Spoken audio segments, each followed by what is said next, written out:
అందరూ అయితే సంతోషంగా మాట్లాడుకుంటూ ఉండగానే పెళ్ళికొడుకు ఫ్యామిలీ అయితే వస్తుందన్నమాట. ఎవరికి ఏ అనుమానం రాకుండా ఇక రాజేంద్ర ప్రసాద్తో వీళ్ళు నాకు బాగా కావాల్సిన వాళ్ళని చెప్పేసి పరిచయం చేస్తుందన్నమాట పార్వతి. ఇక అవని అయితే అదేంటి అత్తయ్య బాగా కావాల్సిన వాళ్ళు అంటుంది, మామయ్య గారేమో వీళ్ళెవరు అని చెప్పేసి అడుగుతున్నారు, అంటే వీళ్ళెవరు అయ్యి ఉంటారని చెప్పేసి ఆలోచిస్తూ ఉంటుంది అనమాట. చక్రధర్ బాబా అయితే ఎంత క్లోజ్గా మాట్లాడుతున్నారు, అత్తయ్యకి బాగా క్లోజ్ అంటున్నారు, మరి మామయ్య గారికి తెలియకపోవడం ఏంటి అని చెప్పేసి అవని అయితే అనుకుంటూ ఉంటుంది అనమాట. ఇక రాజేంద్ర ప్రసాద్ని అయితే పక్కకు పిలిచి, మామయ్య ఆ వచ్చిన ఫ్యామిలీని నేను ఎప్పుడు చూడలేదు, అత్తయ్య ఏమో కావాల్సిన వాళ్ళు అంటున్నారు, అందులో కుర్రాడు అస్తమాన కళ్ళతో ఏదో వెతుకుతున్నట్టు అనిపిస్తుంది, తండ్రి కొడుకులు ఎప్పుడు చూసినా గుసగుసలు ఆడుతున్నారు, కొంపదీసి వీళ్ళు అని చెప్పేసి అవని అయితే అంటదనమాట. రాజేంద్ర ప్రసాద్ కూడా అవునమ్మా నాకు వాళ్ళ మీద డౌట్ వస్తుంది, ఫంక్షన్కి ఇంకా గంట టైం ఉంది కదా, ఈలోపు వాళ్ళు ఎవరో తెలుసుకుంటానని చెప్పేసి అంటాడనమాట. లేదు మావయ్య ఫంక్షన్ అయ్యేలోపు ఎలాగో తెలుస్తుంది కదా, ఇప్పుడు అడగొద్దు అని చెప్పేసి అవని అయితే అంటదనమాట. సరేనమ్మా అని చెప్పేసి రాజేంద్ర ప్రసాద్ అయితే అంటాడు. ఇక పెళ్లి కొడుకు వాళ్ళ అమ్మని తీసుకుని భారత్ అయితే లోపలికైతే వెళ్తుంది అనమాట. ఇక అవని అయితే ఫంక్షన్ అయ్యాక ప్రణతి విషయం గురించి అందరికీ చెప్దాం అనుకుంటున్నాం మావి గారు, మీరు కూడా కొంచెం అని చెప్పేసి అనగానే, అది ఎలాగో అనుకున్నదే కదమ్మా, నేను నువ్వు చెప్పిన దానికే సపోర్ట్ చేస్తా కాబట్టి ఇక్కడ కాదనే వాళ్ళు ఎవరు ఏం చేయలేరు, అయినా ప్రణతి గతంలో చనిపోదాం అనుకుంది, అలాంటి తనని ఇప్పుడు సంతోషంగా ఉండేలా నువ్వు చేసావు, ఇప్పుడు ప్రణతి తనకు నచ్చిన వాడిని పెళ్లి చేసుకోవాలనుకుంటుంది, ఈ విషయంలో పార్వతి కూడా అడ్డుపడుతుందని నేను అనుకోవడం లేదు, దీని గురించి కంగారు పడకమ్మా అని చెప్పేసి రాజేంద్ర ప్రసాద్ అయితే చెప్తాడనమాట. ఇక తర్వాత ప్రణతితో అయితే రాజేంద్ర ప్రసాద్ వాళ్ళ చెల్లి రాజేశ్వరి ఇక అంటే మేనత్ అనమాట కలిసి మాట్లాడుతూ ఉంటుంది అనమాట. ఏమ్మా ప్రణతి ఎలా ఉన్నావురా, పెళ్ళికి ముందు నీ జీవితం ఎలా డిస్టర్బ్ అయినందుకు నువ్వు ఎంత బాధపడుతున్నావో నేను అర్థం చేసుకోగలను, కానీ నువ్వు అవని దగ్గర ఉండి మంచి పని చేసావు, మా ఇంటికి కూడా నిన్ను పిలుద్దామనుకున్నా కానీ మళ్ళీ మీ వాళ్ళు నన్ను తిడతారేమోనని పిలవలేదు, నువ్వు సంతోషంగా ఉంటే నాకు చాలు అని చెప్పేసి అంటదనమాట. అవని వధు దగ్గర ఉంటున్నా కదా అత్త, అంతా బాగానే ఉందని చెప్పేసి ప్రణతి అయితే చెప్తుంది అనమాట. అది ప్రత్యేకించి చెప్పక్కర్లేదు కదమ్మా అని చెప్పేసి రాజేశ్వరి అయితే అంటది. ఇంతలో పార్వతి అయితే నగల బాక్స్ తీసుకొని అక్కడికైతే వస్తానమాట. పల్లవి శ్రేయ కూడా వస్తారనమాట. చూడమ్మా ఈ నెక్లెస్ కూడా వేసుకో అని చెప్పేసి పార్వతి అయితే అంటది. ఎందుకమ్మా ఇప్పుడు ఇవన్నీ అని చెప్పేసి ప్రణతి అనగానే, నువ్వు అందరికీ అందంగా కనిపించాలి అని చెప్పేసి పార్వతి అయితే అంటదనమాట. ఇక అదంతా చూసి అవనే అయితే, మీ షష్ఠి పూర్తికి ప్రణతి అందంగా కనిపించాలనే కదా అత్తయ్య ఇవన్నీ అని చెప్పేసాను, కానీ ఇక పార్వతికి అయితే మండుతుందనమాట. నా కూతుర్ని రెడీ చేసుకోవడానికి కూడా నీ పర్మిషన్ కావాలా అని చెప్పేసి మొహం తిప్పుకుంటుంది. ఇక పల్లవి శ్రేయ కూడా చెరొక డైలాగ్ వేయగానే ఇక అవని అయితే ఘాటుగా సమాధానం అయితే ఇస్తుంది అనమాట. ఇక పార్వతి అయితే, నువ్వు వచ్చింది మా ఫంక్షన్కి మమ్మల్ని ప్రశ్నించడానికి కాదు, నీ హద్దుల్లో నువ్వు ఉండి అని చెప్పేసి అక్కడ నుంచి అయితే వెళ్ళిపోద్ది అనమాట. ఇక ఆ మాటలకి అవని హర్ట్ అయిందేమో అని చెప్పేసి అనుకుని ఇక రాజేశ్వరి అయితే పక్కకు తీసుకెళ్ళి, అమ్మ అవని మీ వాళ్ళు నిన్ను ఏదో అన్నారని నువ్వు ఫీల్ అవ్వకు, అక్షయ్ నువ్వు కలిసి ఉంటే అదే చాలు, ఈరోజు ఫంక్షన్కి మీరిద్దరు కలిసి రావడం చూసి నాకు చాలా సంతోషంగా ఉంది, మీరు ఎప్పుడు ఇలానే నవ్వుతూ ఆనందంగా కలిసి ఉండాలని చెప్పేసి రాజేశ్వరి అయితే అంటదనమాట. అవును పిన్ని, మా వాళ్ళు ఏదో అన్నారని నేను ఎప్పుడు వాళ్ళ గురించి తప్పుగా అనుకోలేదు, ఏ రోజుకైనా వాళ్ళు నిజం తెలుసుకుంటారు, నా భర్త నాతో కలిసి ఉంటారనే నమ్మకంతోనే బ్రతుకుతున్నా అని చెప్పేసి చెప్తుంది అనమాట.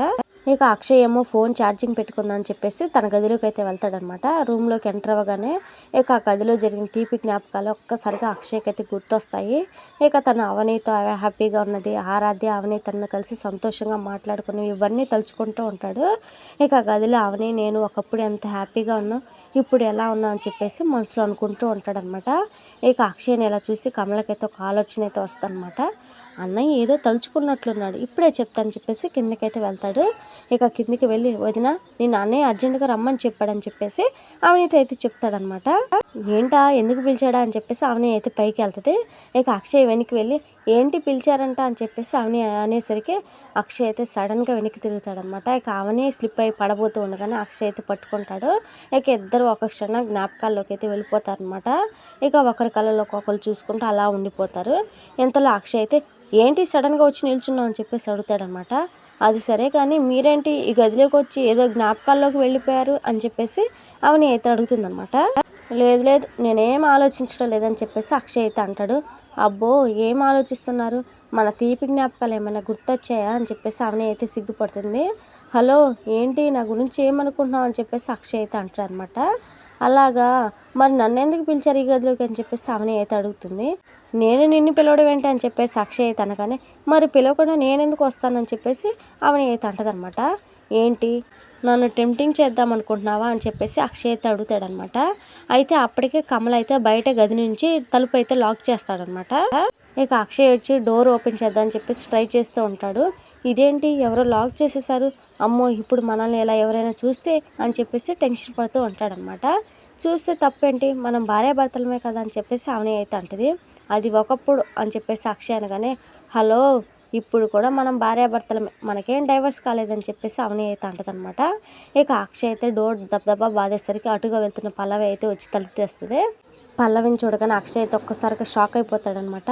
ఇక దొరికిందే ఛాన్స్ అని చెప్పేసి అవని అయితే మూతి తుడుచుకుంటే పైన సరిదిద్దుకుంటూ సిగ్గుపడిపోతూ ఉంటుంది అనమాట. ఇక అది చూసి వామ్మో అని చెప్పేసి అక్షయ్ అయితే అక్కడ నుంచి పారిపోతాడు. ఇక ఆ సీన్ చూసి పల్లవికి అయితే ఫ్యూజులు ఎగిరిపోతాయి అనమాట. ఏయ్ నువ్వు బావగారు గదిలో ఉన్నారేంటి అని చెప్పేసి అడుగుతుంది. పైకి చెప్పుకోకూడదు కానీ మీ బావగారు చిలిపి, అప్పుడు ఎంత రొమాంటికో ఇప్పుడు అంతే అని చెప్పేసి అవని అయితే సిగ్గుపడుతూ ఉంటుంది అనమాట. ఇక అది చూసి పల్లవికి గుండె ఆగినంత పని అయితే ఇక సరిగ్గా దొరికింది, నా మాటలకు పల్లవికి పిచ్చెక్కిపోతుంది అని చెప్పేసి అవని అయితే మనసులో అనుకుని అక్కడి నుంచి అయితే వెళ్ళిపోద్ది అనమాట. వీళ్ళని నేను విడతీద్దామనుకుంటే ఎలా కలిసిపోతున్నారేంటి, అసలు వీళ్ళు విడివిడిగా ఉంటున్నట్టు నటిస్తున్నారా అని చెప్పేసి పల్లవికి అయితే డౌట్ వస్తూ ఉంటుంది అనమాట.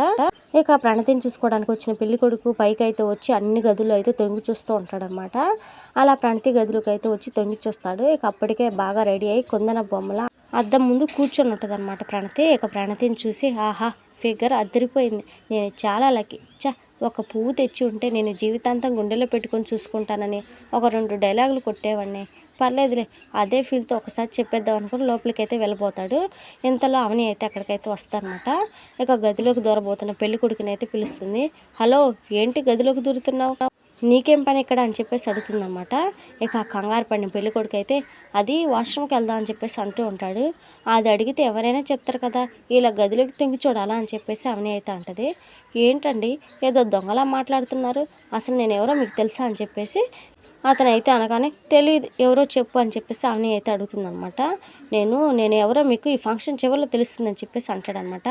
ఇంతలో వాళ్ళ నాన్న వచ్చి రే నవీన్ ఇక్కడేం చేస్తున్నా అని చెప్పేసి తిట్టి తీసుకొని వెళ్ళిపోతాడనమాట. ఇక ఆ సీన్తో అవనీకైతే బాగా డౌట్ వస్తూ ఉంటుంది. ఇక అందరం మాట్లాడుతూ ఉండగానే పంతులు అయితే వస్తాడనమాట. ఏంటి పంతులు గారు అరగంట ముందే వస్తారనుకుంటే ఎంత లేటుగా వచ్చారని చెప్పేసి శ్రీకర్ అయితే అడుగుతాడు. నా వాచ్ ఆగిపోయింది నాయన, అందుకే కాస్త లేట్ అయింది. సరే కానీ అందరూ ఉన్నట్లే కదా అని చెప్పేసి అంటాడనమాట. అవునండి ఉన్నట్లే కాదు ఉన్నారు అని చెప్పేసి కమల్ అయితే అంటాడు. ఈరోజు చాలా దివ్యమైన రోజు అండి, ఇలాంటి రోజు మీ దంపతులు షష్ఠి పూర్తి చేసుకోవడం చాలా శుభప్రదం. ఇది చాలా మంచి రోజు కనుక మీ షష్ఠి పూర్తి కంటే ముందు మీ కొడుకులు కోడలు కూడా దంపతులుగా కూర్చొని ఒక పూజ చేస్తే చాలా మంచిదని చెప్పేసి సలహా అయితే ఇస్తాడనమాట.